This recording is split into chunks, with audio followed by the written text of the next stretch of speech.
My name's not real. The job title on my tax return? Also fake. The man the government thinks I am, Neil Corbin, quiet accountant from Toledo, Ohio, is just a shell. But the real me? The one with encrypted phones, a dozen identities, and more offshore accounts than a Caribbean banker? That man lives in the cracks between legitimacy and organized crime. My business card says risk consultant. What it should say is cleaner. I specialize in making sins look like blessings. Dirty money into clean. Stolen identities into fresh starts. I'm the guy they call when their hands are too bloody to touch the books themselves. Cartel capos. Shady billionaires. Politicians with offshore mistresses and even dirtier portfolios, they all have my private number. They just don't speak it out loud. 3 weeks ago, I laundered $14 million from a cash drop in Cartagena, moved it through Swiss real estate, then funneled it back to Houston as stock options in a tech startup that doesn't actually exist. I left zero trace. Not a fingerprint. Not a whisper. That's what I do. My digital presence is a fortress. I don't use smart devices I didn't build myself. I route my traffic through 7 servers before I check email. My residence? Technically leased to a shell company in Nevada that doesn't have a phone number or employees. If you look me up, you'd see a modest guy making 65 grand a year. Just enough to pay taxes and smile during audits. I don't own my house. I don't own my car. I don't even own the wedding ring on my finger. But my wife? Madison Corbin, real name, Madison Hale, she was always real to me. At least, I thought so. 10 years married. No kids. She was the perfect cover for a man like me. Blonde, stunning, poised. The kind of woman that disarms suspicion at customs and keeps the neighbors believing you're boring. We had chemistry, too. The kind you can't fake. She never asked what I did. Just swiped the Amex and soaked up the lifestyle. Spa retreats. Surprise weekends in the Keys. A condo in Aspen she never even visited. Madison believed I was a financial wizard who hated the spotlight. That's all. She didn't know about my network. My people. But I noticed her first mistake 2 months ago. It started with a subtle change. She stopped asking about dinner. Started getting home late. And when she did come home, her perfume hit different. Warmer. Older. A smell I didn't wear on me. Then her texts stopped making sense. She'd say she was with Jen from her Pilates group. But Jen was tagged at a wine tasting in Arizona that same night. I don't confront. I investigate. I installed a packet sniffer on our home network, cloaked, silent. Within days, I had full logs of every device that ever pinged our Wi-Fi. One caught my attention. A burner. Not hers. Registered once a week. Same hour. Same MAC address. Same betrayal. Madison thought she was clever, timing her grocery runs to last exactly 52 minutes. Hitting the same corner gas station twice a week for no reason. And always checking herself in the mirror before leaving. Like she wasn't married. Like she was auditioning. I didn't say a word. I just set the bait. A week before everything broke, I told her I'd be flying to Dallas. Client meeting, I said. 3-day audit with some hedge fund out of Frisco. She kissed me goodbye like always, in that practiced way that used to mean something. I didn't board the plane. I was parked 2 streets down, sipping hotel coffee and watching my home on surveillance. Every window, every entrance, wired. 22 minutes after I left, a silver Mercedes pulled into the driveway. I'd never seen it before, but the driver? Him I knew. His name was Weston Merrick. College boy. Played lacrosse until he blew out his ACL. Now he's a mid-tier exec for a logistics company with offices across the Midwest. Pretty boy, square jaw, 2 white teeth. I'd seen his face once, framed on Madison's nightstand, back when she thought nostalgia was cute. Just a friend, she'd said. From years ago. Friend, my ass. I ran a full background check. Weston's life was an open book. Socials loaded with gym selfies, CrossFit challenges, crypto memes. Nothing impressive. But tucked away in a Dropbox folder I intercepted from Madison's laptop? A photo of them. Her in a swimsuit, sitting in his lap on a dock. Him grabbing her thigh like he already owned her. Timestamp? 10 days ago.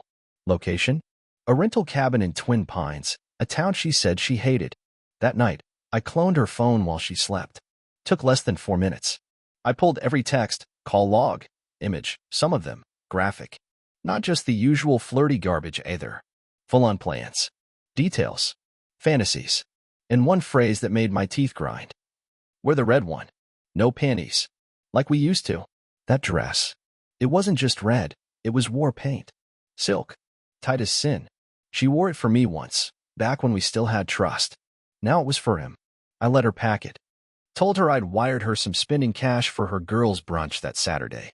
I even helped her zip it up. She kissed me like nothing was wrong. But I saw the way she smiled, nervous, fidgety, too much gloss on her lips. That morning, she left our home thinking I'd be 2 states away. But I wasn't. I was watching live. She didn't go to brunch. She went to a downtown bistro called Anselmo's. Romantic lighting. Linen tablecloths. The kind of place you go when you want to pretend your affair is something more than sex in hotel rooms. She arrived first. Red dress painted on. No coat, despite the chill. He showed up 5 minutes later. Grinning. Arrogant. She stood and kissed his cheek. Not a peck. A kiss with history in it. They didn't sit across from each other. They sat side by side. His hand went to her thigh within minutes. Her head tilted. Her fingers traced his wrist. And that was when I made my move. She didn't see me coming. They were laughing over wine, his hand on her leg, hers brushing his wrist, when I walked through Anselmo's front door like any other lunch patron. No fanfare. Just a man in a tailored charcoal suit with murder stitched into the seams. I didn't walk straight to them. I sat at the bar first. Corner seat. Perfect angle to the mirrored wall that let me watch them without being seen. The bartender nodded. He knew me. I'd helped him clear a $250,000 of gambling debt 2 years back. No questions asked. He poured a Glenlivet, neat, and slid it over. No small talk. I sipped and studied. Weston had aged since college. Bit of puff under the eyes, less hair up top. Still had the gym body, though. Still thought he was irresistible. His hand moved higher up her thigh, slow, casual, entitled. Madison didn't stop him. She leaned in, whispered something into his ear that made him grin. She took off her ring. Set it beside her wine glass like it was a napkin she didn't need anymore. That was it. I stood, walked over. Madison saw me in the mirror first. Her body froze, wine glass midway to her lips. Weston didn't notice yet. He was too busy trying to get the waiter's attention, probably for the check. Or the room key. I came up behind them, leaned down close enough for my breath to tickle her ear. "Hello, Madison," I said, soft, cold. Her spine stiffened like I'd just whispered a confession of murder. Weston turned, confused. His smile died instantly. "Oh, this isn't what it looks like," he said, eyes darting like a rat realizing it's in a trap. I ignored him. "Stand up," I told her. She hesitated, lips parting, searching for an excuse. But my tone didn't leave room for one. She rose. "Leave the ring," I added. She blinked, but obeyed. Left it sitting on the table like a pawn about to be sacrificed. I led her through the restaurant in silence. Past the hostess. Past a couple mid-argument. Into the hallway where the restrooms were. I pushed open the single-occupancy men's room and locked the door behind us. "You wore it for him," I said, nodding to the dress. She shook her head like it would change the truth. "I kneel. It wasn't." I stepped forward, gripped her waist, and slowly hiked the hem up. Nothing underneath. Confirmation. Her breath hitched. She tried to speak, but I cut her off. "You wore this for a man who ghosted you for a decade, who sent one text and made you forget your vows." Tears welled in her eyes. I wasn't going to sleep with him. I spun her to face the mirror. Look at yourself." She did. And what she saw wrecked her composure. "That's who you are now," I whispered.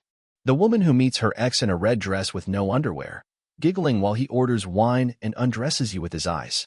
You left your ring on the table like a receipt." "I'm sorry," she sobbed. "It was stupid. I missed how it felt back then. I missed me. I wasn't moved. You'll go home. You'll wait. You'll tell no one. If you disobey me even once, you vanish from my life. No warning. No goodbye. Do you understand?" She nodded. "Say it." "I understand." I unlocked the door and watched her walk out. Her legs were shaking. I stayed behind, took a deep breath, adjusted my cufflinks. Then I walked back to the table. Weston was still there. It was time we had a little chat. Weston was trying to act casual when I returned. He loosened his collar, leaned back, legs crossed like nothing just happened. But his fingers were drumming that wine glass like a telegraph. Nervous energy. He didn't know what I knew.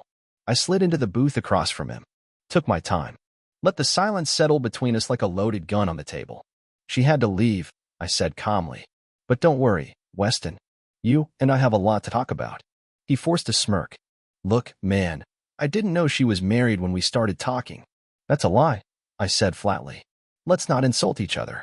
The smirk twitched, but held. You got a problem with her having friends? I have a problem with men who mistake access for permission. He leaned in. You can't scare me, buddy. I've dealt with jealous husbands before. I nodded. I believe you. Then I started reciting his life. Weston Merrick. Born April 14th, 1988. Parents live in Phoenix now. Dad's recovering from a second heart surgery, which you haven't visited him for. Your lease is in your brother's name because your last apartment evicted you for noise complaints. You owe just under $5,000 on your American First credit line, mostly spent on dumbbells and whiskey. His face turned pale. You have a private Instagram where you DM waitresses from bars you've never tipped.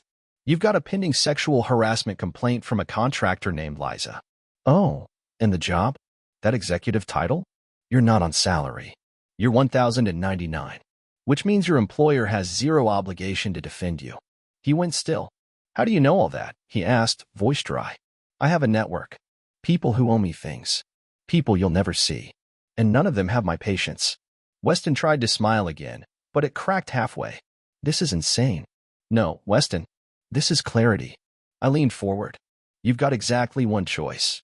Tonight, if she contacts you, if she says she wants you, you'll receive a message. If not, you disappear. No texts. No calls. No drive-bys. Nothing. And if I don't, he challenged, trying to sound brave. You won't like what happens. You gonna hit me? I shook my head. I don't fight. He scoffed. I erase. For the first time, he stopped pretending. What does that mean? He whispered. It means if you touch her life again without her permission, I'll dismantle yours. Not violently. Surgically. The way you won't even feel the scalpel until you're already bleeding out.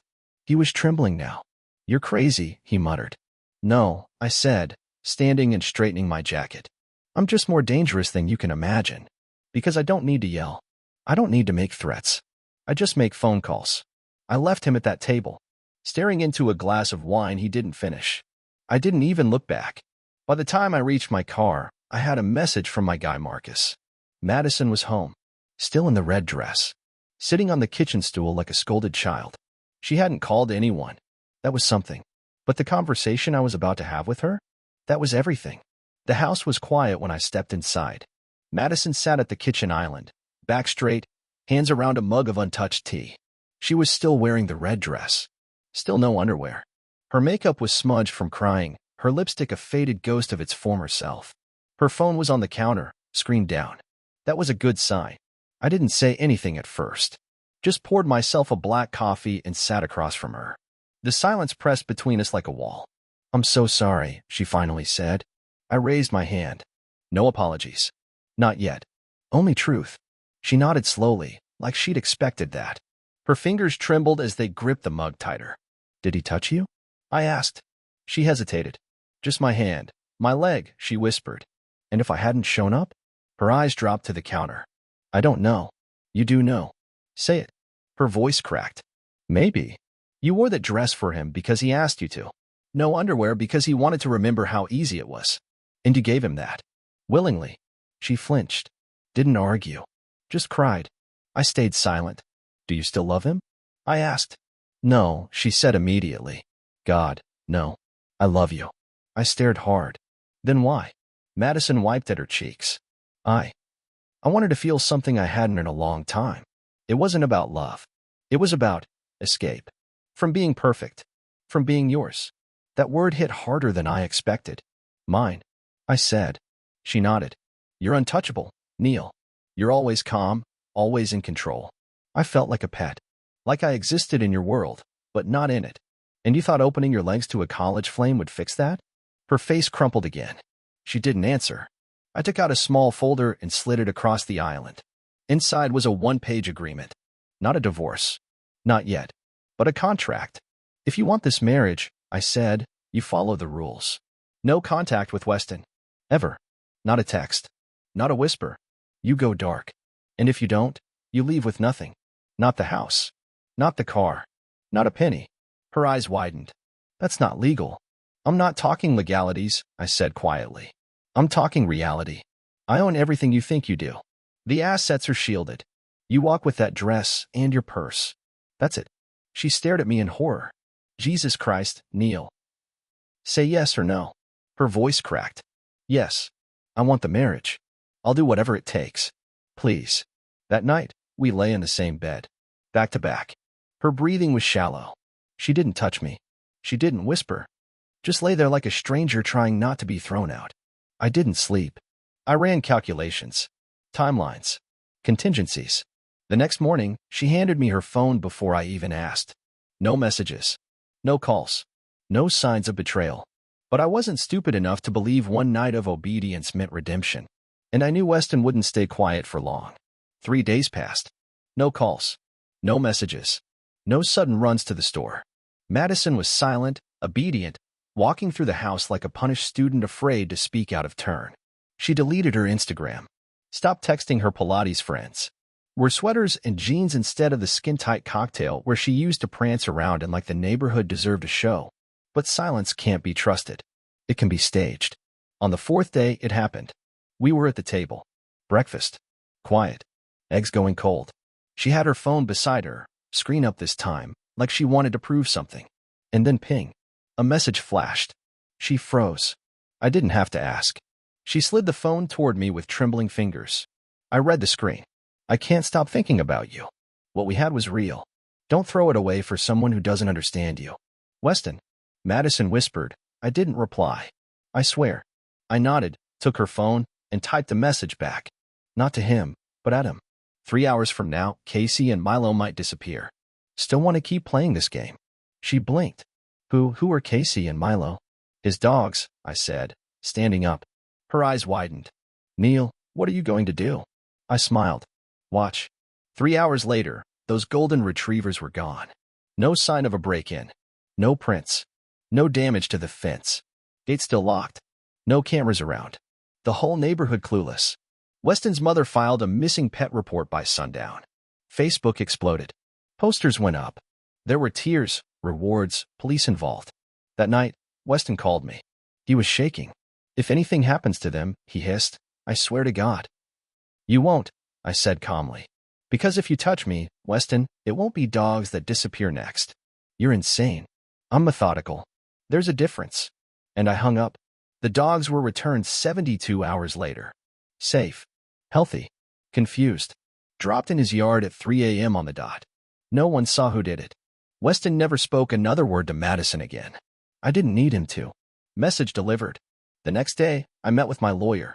Had him draft a post-nuptial agreement. Ironclad. Brutal. If Madison ever strayed again, she'd forfeit everything financial, legal, parental. Full asset strip. Custody rights gone. Mandatory monitoring at my discretion. My lawyer raised an eyebrow but didn't question it. He knew who paid his fees. When I slid the document in front of Madison, she didn't even blink. She signed. I would have agreed to worse, she said. I want to earn it back. I looked at her for a long time and said nothing, because what I needed from her now wasn't words. It was a pattern. The next few months were strange. Madison transformed. Almost overnight. She deleted everything, socials, old contacts, photos with Weston, even her backup cloud accounts. Voluntarily. No prompting. She spent more time cooking, asking about my day, curling up beside me instead of scrolling until 2 a.m. She'd reach for my hand again, like she used to in year 1 of our marriage. But I don't believe in miracles. I believe in behavior. So I didn't forgive. I watched. Surveillance stayed active, phone logs, location data, microphone access. The circuit monitored her every move discreetly. Same with Weston, who had moved states, out to Montana of all places. Working construction now. Dating casually, but nothing serious. He'd learned. He was scared. Good. Madison stayed clean. No shady searches. No flirt texts. No secret browsing sessions when she thought I was asleep. Nothing but routine. Repetitive. Predictable. That's what I needed. Because that's how you rebuild after a burn. You look for the pattern. In month 3, I shut down daily surveillance. Month 5, I gave her back full access to her laptop after sanitizing it. Month 6, I removed the tracker from her car. Not because I trusted her. Because I'd layered enough countermeasures to know the second she deviated again. Then, something unexpected happened. She came into my office one night, sweats, bare face, hair in a loose bun, and dropped a pregnancy test on my desk. Positive. No ceremony. No dramatic announcement. Just 2 pink lines and a shaking voice. I wasn't trying to trap you, she said. We weren't trying at all. But it happened. And I'm scared, but happy. If you are. I stared at the test. Didn't speak. I just reached out and touched her stomach. Flat, silent, mysterious. Then nodded once. Yes, I said. I'm happy. Truth was, I was terrified. Not of the child.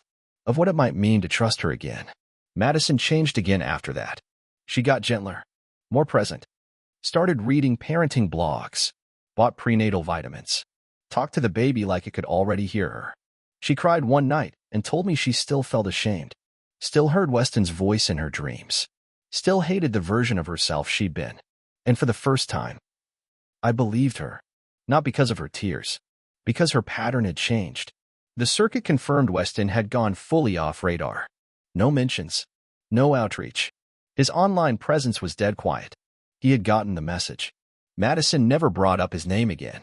It was like he'd never existed. The file sits in my safe. Labeled, Situation 001. Memory processed. Inside, transcripts, surveillance logs, screenshots, receipts, Colton's, no, Weston's, file, the text strings, the red dress photos, the contract. Every artifact from those months of slow, surgical destruction. I keep it not out of sentiment, but for insurance. Because trust, in my world, isn't rebuilt. It's monitored, and when it fails, weaponized. Still, I allow myself a breath. Madison, 6 months into pregnancy now, has settled into a rhythm that almost looks like peace. She's not just compliant. She's different. No more secrets. No sudden errands. No more glancing at the phone like it holds her real life. She reads next to me on the couch now. Touches my arm when I don't expect it. Sleeps curled into my chest without tension. We have coffee on the porch some mornings. She rubs her stomach. She says things like, our daughter. And for the first time in years, I almost believe that word again, us. But I haven't disabled the surveillance. Not fully. A few background checks still run monthly. Quiet, automated. I still have the backdoor into her phone. I still monitor Weston's name in every alert system I maintain. Because the world I live in, forgiveness is weakness. And weakness is fatal. Madison doesn't know I've filed a second contract. A contingency document. One that bypasses lawyers, courts, paperwork. If she ever cheats again, I don't sue her. I erase her. Not violently. Not loudly. Just gone. One signature. One protocol. One call to Marcus, and she's relocated under a new name with zero access to our life. Our child. Our assets. I built it after the dogs. After she cried and said she didn't know who she was anymore. I believe she meant it. But I also know what desire sounds like when it rewires loyalty. I love her. God help me. That part never broke. And maybe that's why I can't forgive her. Because love, when paired with betrayal, becomes a kind of madness that only control can calm. Camille, no, Madison, doesn't know that I still keep a burner phone with her messages backed up monthly. She doesn't know that Weston's name triggers a geo-alert if he steps within 50 miles of our state. She doesn't know I watched her for 2 years before I asked her out, learning her patterns, vetting her history. She thinks I'm just quiet. Just private. Just a man who happened to love her too well. She's wrong. I engineered her. And when she broke script, I corrected it. It was a Tuesday morning. Quiet. Ordinary. We just returned from her third ultrasound. The tech had printed off a grainy photo of our daughter's profile, little nose, tiny hands. Madison had tucked it into her wallet like it was a winning lottery ticket. She was glowing now. And not the fake kind. Real, deep, maternal. Her hair was pulled back in that way I always liked. Oversized sweatshirt hanging off one shoulder, hands constantly touching her belly like she needed to remind herself she wasn't dreaming. We were standing in the kitchen. She was peeling an orange. I was watching her do it, thinking how absurd it was that someone who'd nearly wrecked me could now feel like home again. And then she looked up at me, eyes soft, full of some impossible hope, and asked the question that rattled something I thought was dead. Neil, are you happy? I didn't answer right away. Because what do you say when you've spent the last year sleeping beside a woman you once planned to disappear? When every smile is shadowed by a surveillance feed, every kiss still tainted by the memory of her lips on someone else. Was I happy? No.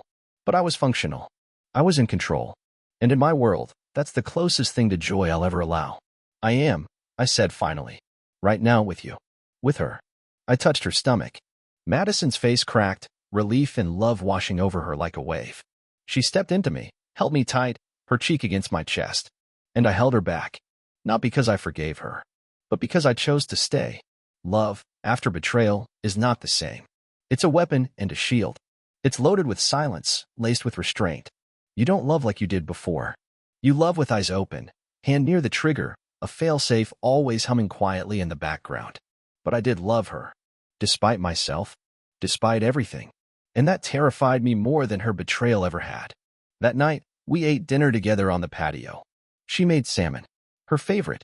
I hate it, but I didn't say a word. She laughed about the baby kicking, showed me how her belly shifted like waves under her skin. She said our daughter was already stubborn, just like her father. And I smiled, because I knew what she meant. But I also knew the truth. If that little girl ever asked me one day, "Daddy, what does it mean to love someone?" I wouldn't give her a fairy tale. I'd give her a mirror. 6 months later, our daughter was born. Her name is Ivy. 7 pounds, 4 ounces. Came out with a scream that made the nurse laugh and Madison cry. I didn't cry. I don't do that. But when I held her, wrinkled, red, furious at the world, I felt something shift inside me. Not soften, just rewire. Madison looked up at me from the hospital bed, hair matted, eyes swollen, and said, "She's perfect." I nodded. She is. But in my mind, the contingency plan updated. A new variable. A new priority. Ivy became the one person in my world I'd protect without condition. Everyone else. They still had terms. Life became strangely peaceful after that. Madison stayed good. She didn't just act loyal. She became it. No late-night texting. No new numbers in her contacts. No mysterious errands or unexplained absences. She was present. Loving. Focused on Ivy like the past didn't exist. Sometimes I'd wake in the middle of the night and find her holding the baby on the rocking chair, whispering lullabies, unaware I was watching from the hall. She looked happy, genuinely. And me? I was calm, productive, focused. But I never took the cameras down. Never disabled the app that mirrored her messages to my vault. Never removed the off-site backups or stopped running facial recognition searches for Weston in public places. Because that's who I am. That's who I have to be. Not because I want to catch her again, but because I need to know I can. She caught me once, typing a command string on my encrypted terminal. She asked softly, "Do you still watch me?" I didn't lie. Yes. She swallowed hard. "Do you think you'll ever stop?" I looked her in the eye. No. And to her credit, she didn't argue. She just nodded, like part of her understood, or at least accepted. Sometimes, when she thinks I'm not looking, I catch her watching me. That same mix in her eyes, love and fear. It's not unpleasant. It keeps everything balanced. People call that unhealthy. I call it sustainable. Because in my world, loyalty without surveillance is fantasy.